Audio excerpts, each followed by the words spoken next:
बिस्मिल्लाहिर्रहमानिर्रहीम। डॉक्टर ईसा के करिश्माती नुस्खे से शुगर का खात्मा। दरअसल शुगर टेंशन यानी जहनी दबाव की वजह से होती है, लेकिन अगर आप एहतियात करें और डॉक्टर ईसा का बताया हुआ नुस्खा अपनाएं तो इसका मुकम्मल इलाज हो जाएगा। शुगर के खात्मे के लिए आसान नुस्खा।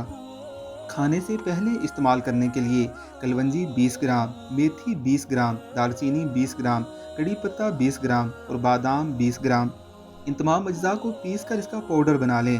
रोज़ाना सुबह नाश्ते से पहले एक चाय का चम्मच और दोपहर के खाने से पहले एक चाय का चम्मच खा लें। खाने के बाद इस्तेमाल करने के लिए तुख्मे सरस 20 ग्राम, अंदर जो तल 20 ग्राम, नीम गोंद 20 ग्राम, काजू 20 ग्राम। इन तमाम अज्जा को पीस कर बारीक पाउडर बना लें और इसे खाने के बाद रोज़ाना एक चाय का चम्मच इस्तेमाल करें।